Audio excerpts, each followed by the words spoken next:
Alors aujourd'hui nous allons parler de problèmes de dos et de cervicales. Donc j'ai beaucoup hésité à vous partager soit à créer cette vidéo parce que je vais rentrer dans des choses assez personnelles. Mais vu que ça fait très longtemps que cette vidéo me trottait dans la tête, je me suis dit que ce serait quand même bien de la tourner parce que même si c'est quelque chose de très personnel, je me dis que mon expérience pourrait peut-être aider certaines personnes et vu que mon but et d'aider autant que possible. Donc je me suis dit, bon, allez, on va quand même la tourner, même si je vais rentrer un peu dans des détails. Pour vous expliquer un petit peu mon cheminement et comment j'ai réussi à résoudre mes problèmes de dos, donc je dois quand même vous expliquer un peu mon cursus. Depuis toute petite, j'ai une double scoliose. Donc c'est vraiment un problème au niveau entre les omoplates et les cervicales. Et donc depuis toute petite, je consulte un kiné. J'ai consulté jusqu'à l'âge de 15 ans et donc jusqu'à l'adolescence. Ça faisait très très mal et donc je ne faisais pas les exercices chez moi. Euh, Parce que forcément à cet âge-là, on ne pense pas aux répercussions que l'on peut avoir plus tard parce que à partir de près de la trentaine, j'ai commencé à avoir vraiment très très mal au dos et donc j'ai pas arrêté d'enchaîner de nouveau les soins chez le kinésithérapeute. À cela, il y a 15 ans, j'ai appris que j'avais une maladie des os. Alors, une maladie des os, qu'on dit d'habitude, c'est réservé aux personnes âgées. Mais non, ce n'est pas tout à fait juste, puisque ma mère a également cette maladie des os, et elle l'a appris à 32, moi je l'ai découvert à l'âge de 34 ans. Et donc en fait, c'est une fragilité des os qui font qu'ils se cassent très très facilement. Et ensuite, comme j'avais beaucoup de problèmes de dos, donc j'ai eu droit à des radios et en fait j'ai de l'arthrose au niveau de toute la colonne vertébrale et surtout au niveau des cervicales. Ce qui fait qu'il y a beaucoup de positions que je ne peux pas faire. En 2 secondes, je pouvais me bloquer les cervicales et avoir des migraines atroces pendant des jours, tellement je ne pouvais plus bouger. À cela, j'ai également eu une hernie donc au niveau des lombaires et je faisais régulièrement des sciatiques. Alors, il faut savoir que depuis toute petite, donc comme j'avais des problèmes de dos, mes parents m'ont inscrite et donc depuis l'âge de 4 ans, j'ai fait donc de la danse classique. Donc j'ai passé plus de 20 ans à faire de la danse. À cela, ma passion à l'époque était de jouer de l'accordéon. Donc je ne sais pas si vous voyez encore ce que c'est. Ce sont vraiment, c'est gros. En plus quand on est petit, quand on est jeune, ça pèse. Donc forcément déjà, on est penché vers l'avant. Mais j'adorais jouer l'accordéon, je participais à des concours et tout, pour moi c'était une vraie passion. Et, donc du coup, l'effet danse classique, accordéon, on va dire ça s'annulait au niveau des résultats. Kiné, je ne faisais pas d'exercice à la maison, donc ça ne servait pas à grand chose au final. Et donc, en fait, ça s'est vraiment fait à la longue, en fait. Puis après, parce qu'après, j'étais également donc secrétaire pendant une dizaine d'années. Donc secrétaire, on est assis toute la journée, on est penché vers l'avant pour écrire, pour travailler sur l'ordinateur. Donc j'avais un mauvais positionnement. Et donc tout ça, forcément, ça s'accumule et avec le temps, on se crée donc des douleurs. Plus à ça, on va ajouter après les maladies qui se rajoutent. Voilà, donc en fait, c'est vraiment plein de petites choses qui ont fait qu'à un moment donné, j'avais très très mal. Et pourtant, je pratiquais du sport, c'est-à-dire je faisais 3-4 fois par semaine, j'allais dans un club de musculation, je faisais du yoga toutes les semaines, du pilates toutes les semaines, et je faisais du Yosekan Budo. Donc je ne sais pas si vous connaissez, en fait c'est un mélange de boxe française avec du karaté. Donc, et ça je faisais toutes les semaines aussi. Donc pour vous dire que je faisais vraiment beaucoup de sport. Et malgré tout, j'avais donc tous ces problèmes-là. À l'époque, donc j'avais également un centre, et en fait il s'est passé plein de choses et à un moment donné en fait je suis tombée malade et donc du jour au lendemain, vu que je souffrais 24 heures sur 24, c'était en fait une douleur qui ne s'arrêtait jamais et donc ça a duré 2 années. Les médecins, on a fait plein de recherches, on n'arrivait pas vraiment à trouver. Donc du coup, moi j'ai fait une grosse dépression, j'avais beaucoup de médicaments à prendre, donc ça a été vraiment une période où j'ai plus fait de sport, plus rien, je ne bougeais presque plus de la maison parce que j'avais beaucoup de mal à réussir à sortir. Donc c'était un vrai challenge de réussir à sortir de la maison. Et donc du coup, les douleurs ont encore empiré au point où j'avais des fois pendant 2 semaines, je pouvais presque plus marcher tellement j'avais mal. Et donc, mon médecin me disait, remettez-vous au yoga, puisque vous aimez faire du yoga. Donc j'ai retenté tout doucement à faire du yoga, mais à peine je faisais une séance, j'avais tellement mal que j'arrêtais. Donc au bout d'une année, donc elle m'avait déjà dit plein de fois de m'y remettre. J'avais tenté plein de fois, mais ça marchait pas. Donc pour moi, c'était trop douloureux. Donc au bout d'un moment, elle m'a dit, écoutez, même si ça fait mal, vous devez persévérer et continuer. Et je ne sais pas ce qui s'est passé ce jour-là, et je me suis dit, maintenant, je vais vraiment le faire, parce que j'étais arrivée, je crois, au bas-fond de ce que je pouvais vraiment supporter. Et donc, j'ai commencé à me créer en fait une routine d'exercice de yoga spécialement pour mes problèmes à moi, pour mon dos et donc mes cervicales. Et donc, tous les jours, je refaisais tout le temps les mêmes exercices jusqu'à ce que j'ai maîtrise. Tous les jours, j'avais mal. Le lendemain, j'avais pas envie de m'y remettre, mais pourtant, je l'ai quand même refait. Et au bout de 3 semaines, du jour au lendemain, j'ai plus eu aucune douleur. Donc pour moi, ça a vraiment été quelque chose qui m'a, on va presque dire, sauvé la vie, parce que du jour au lendemain, d'un coup, j'allais super, non, pas super bien, mais j'allais beaucoup mieux. Et donc j'ai continué ainsi. Donc comme j'avais encore à l'époque un peu de mal à sortir, donc je faisais des cours en ligne de yoga. Et donc du coup, j'ai vraiment bien apprécié d'en faire tous les jours. Et lorsque des fois, il y avait des périodes où j'avais pas le temps, où je pouvais pas le faire tous les jours, je remarquais au bout de 3-4 jours, tiens, je recommence tout doucement à avoir des raideurs, à avoir des petites douleurs qui reviennent. Et donc j'ai compris qu'en fait ça se faisait sur le long terme, qu'il fallait plus que j'arrête le yoga. Ça devait devenir un mode de vie, c'est comme ça que c'est devenu vraiment un mode de vie pour moi. Et à cela, avant que je redébute donc le yoga, en fait, je vais quand même vous donner donc maintenant mes conseils, de ce que je peux vous conseiller pour vous aider, vous, à aller mieux. C'est donc déjà de s'écouter, aménager ça par rapport à vos propres problèmes et comprendre d'où vient aussi vos mal de dos, vos problèmes de cervical. Donc là, je vous envoie à regarder ma vidéo sur chercher la cause d'une maladie. Et maintenant, je vais vous donner mes petits conseils. Donc, avant de passer au yoga, en fait, j'avais testé l'ostéopathie. Tout le monde conseille l'ostéopathie pour les maux de dos, mais je ne suis pas d'accord dans le sens où j'ai testé pendant 20 ans, j'ai testé plein de praticiens différents, et en fait j'avais toujours plus mal après qu'avant. Donc pour moi non, pour mes problèmes de dos, en tout cas pour moi ça n'a pas fonctionné. Peut-être pour vous, mais en tout cas pour moi ça n'a pas fonctionné. Et un jour par hasard je suis tombée sur la carte de visite d'un chiropracteur, donc je crois que ça doit être affiché dans mon magasin bio. Et je me dis tiens qu'est-ce que c'est? Et puis il est marqué spécialisé pour le dos. Et je me dis tiens je vais tester, parce qu'en tant que thérapeute j'aime beaucoup tester plein de techniques différentes, puisque je travaille tout le temps sur mon mieux-être. C'est ma priorité, c'est aller de mieux en mieux et ne plus revivre ce que j'ai pu vivre. Donc voilà. Et donc je suis allée tester. Et en fait un chiropracteur c'est quelqu'un qui est spécialisé vraiment sur toute la colonne vertébrale, et son but est de vous aider à réaligner toute la colonne vertébrale pour ne pas être penché d'un côté ou dans l'autre. En fait, bien sûr, il y a la morphologie, il y a plein de choses qui vont rentrer en compte, mais elle va vous aider à être le mieux aligné possible. Et donc ça soulage justement plein de douleurs, plein de nœuds, plein de petites choses que l'on peut avoir. Et donc au bout de quelques séances, ça m'a beaucoup aidé. Seulement si ça n'allait pas sur le long terme. Donc j'ai compris en fait, et donc c'est là qu'est rentré le yoga. Et en fait c'était le fait de combiner les deux. Quoique je pourrais presque maintenant me passer du chiropracteur, mais j'aime bien quand même toujours vérifier.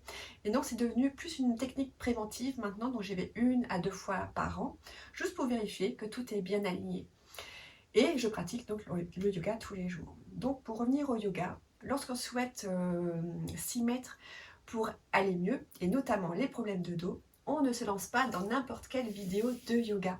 C'est-à-dire qu'on ne va pas chercher à aller chercher à faire de la souplesse ou à remuscler ou à tonifier ses muscles. On va d'abord chercher à soulager les zones où on a mal. Donc ça c'est très important d'aller consulter un professeur de yoga pour débutants, et notamment de la yoga thérapie ou du yin yoga, parce qu'on va vraiment davantage cibler. Donc là je vais vous préparer une vidéo là-dessus pour vous aider déjà à soulager avec une pratique relativement simple.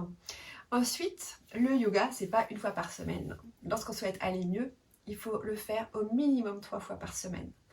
Alors je dis pas ça parce que je suis prof de yoga, mais parce que vraiment c'est le minimum qu'il faut pour aller et voir un résultat sur soi et pour aller mieux. Voilà pour le yoga. Ensuite, il faut savoir, je suis également réflexologue. Donc j'ai eu mon cabinet de thérapeute, donc de réflexologue, iridologue, phytoaromathérapeute pendant 10 années. je suis une fan des pieds. Et donc pour moi c'est vraiment la technique la meilleure. Alors pourquoi les pieds? Parce qu'il existe les mains, le nez, les oreilles, le visage, en fait tout le corps sont des zones de réflexothérapie, donc de digitopression on va dire. Alors pourquoi les pieds? C'est parce que c'est la zone où il y a le maximum de terminaisons nerveuses. Et donc c'est là où vous allez avoir le meilleur résultat en digitopression. Alors maintenant je vais vous conseiller sur une technique à faire à la maison. Parce que moi mon but c'est de vous aider à faire un maximum de choses par vous-même tous les jours chez vous. Donc vous avez mon programme sur la réflexologie énergétique qui est en fait pour ceux qui veulent devenir praticiens, mais également pour apprendre à travailler son pied, tous ces systèmes du corps. Mais là, on va vraiment rester juste sur la colonne vertébrale. La colonne vertébrale, elle est vraiment située sur le bord interne du pied. Donc, si on est souple, c'est super. En fait, vous placez votre pied et vous allez pouvoir travailler toute la voûte plantaire et on va travailler tous les systèmes, tous les organes du pied. Mais maintenant, ce qui nous intéresse dans cette vidéo, c'est la colonne vertébrale. Donc, le plus simple, et parce qu'on n'est pas forcément tous très souples, donc on va se positionner ainsi. Position un peu du papillon, je ne sais pas si vous connaissez. Et on va mettre un gros coussin. Si vous avez, en fait, si ça vous fait des douleurs au niveau de la cuisse, mettez un coussin sous le genou pour en fait maintenir le genou pour ne pas créer de douleur. Ensuite, donc la colonne vertébrale est vraiment sur tout l'extérieur. Donc la face interne du pied. Quand vous allez toucher, vous allez vraiment sentir, essayez de sentir en fait l'os. Et vous allez sentir en fait comme si l'os était un peu pointu sur le côté. Et ça, c'est donc toute la zone en fait de la colonne vertébrale. Donc ici, nous sommes au coccyx et au sacrum. Et si on poursuit, bon moi je ressens mieux avec le pouce, essayez avec les différents doigts, mais souvent avec le pouce on se ressent mieux. Et vous cherchez vraiment à sentir vraiment tout l'os. Et bien sûr, ça va changer d'un pied à l'autre parce qu'on n'a pas tous la même courbure donc de la voûte plantaire. Ici, lorsque vous arrivez ici, vous êtes vraiment au haut des dorsales. Et au niveau de là où l'orteil en fait bouge, ce sont les cervicales. Donc notre but va être donc de travailler par petite pression sur toute la colonne vertébrale. Et on va donc monter jusque donc, au niveau donc, du gros orteil. Et on va faire le même chemin, mais en redescendant.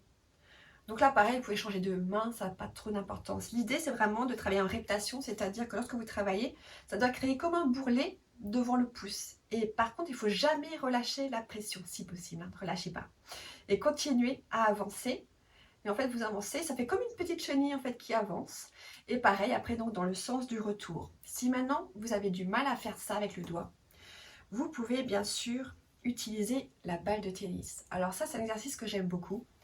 Si vous souhaitez travailler tous les organes, ben vous faites tous les jours, vous prenez 2-3 minutes, vous tenez un mur, vous êtes debout et vous passez un pied, puis après 3 minutes, l'autre pied pour travailler vraiment toute la voûte plantaire.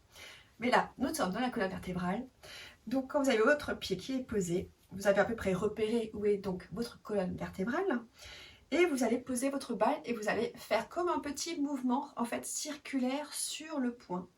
Essayez de rester dessus quelques secondes et puis tout doucement vous allez avancer et puis vous allez donc faire en fait toute votre colonne vertébrale puis vous allez redescendre et ça vous allez faire pareil on va dire une dizaine de fois à peu près et au moins 3 fois par semaine parce que bien sûr quand on va aller mieux il faut le faire quand même régulièrement et après ça deviendra le jour où vous irez bien vous pouvez le faire très bien qu'une fois par semaine ou une fois dans le mois pour la question du préventif.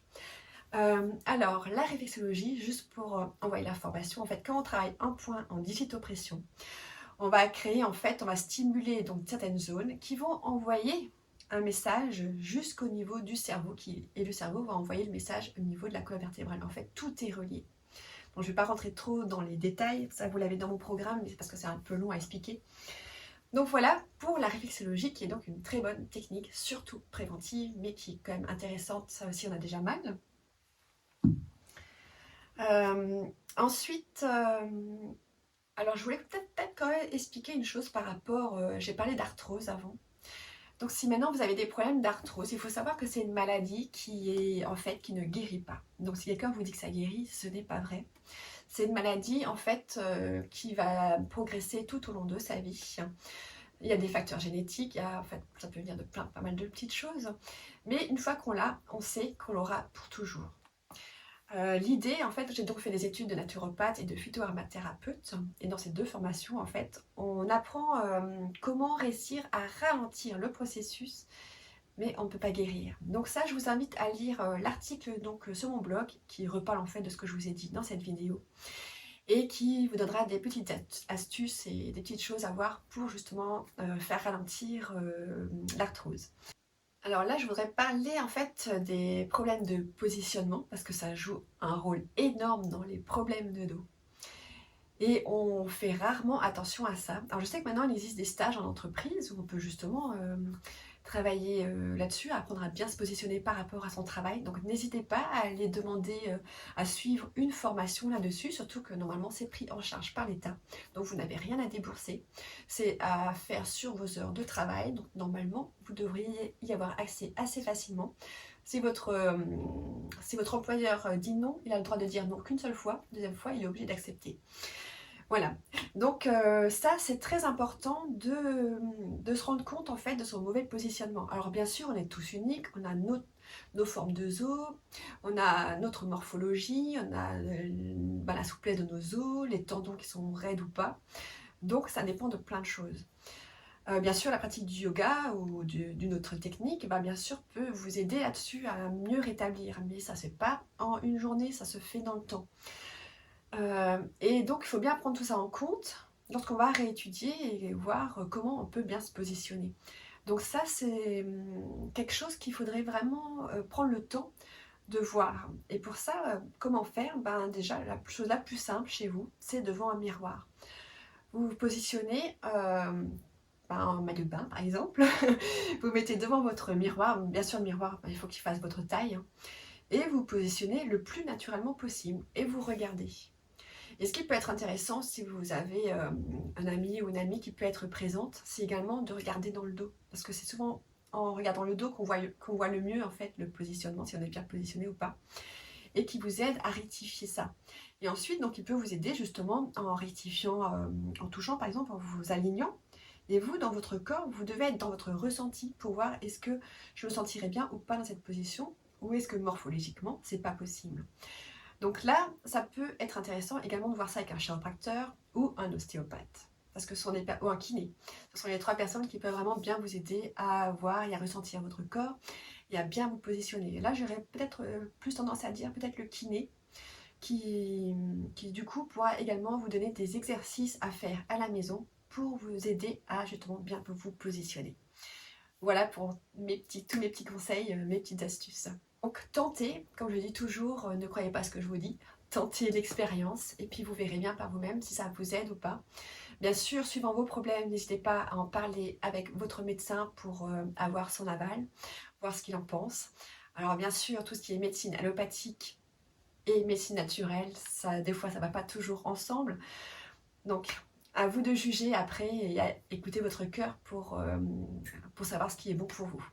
Voilà, mais écoutez, je vous souhaite de passer une très belle journée. Si vous avez des questions, envie de partager quoi que ce soit, mettez-les dans les commentaires. Bien sûr, je répondrai toujours le plus rapidement possible. Si vous avez aimé, mettez-moi un petit pouce, ce serait vraiment super. Et surtout, partagez la vidéo parce que je pense que ça peut aider plus qu'une personne de réfléchir et de voir ce qu'on peut faire pour se soulager au niveau du dos.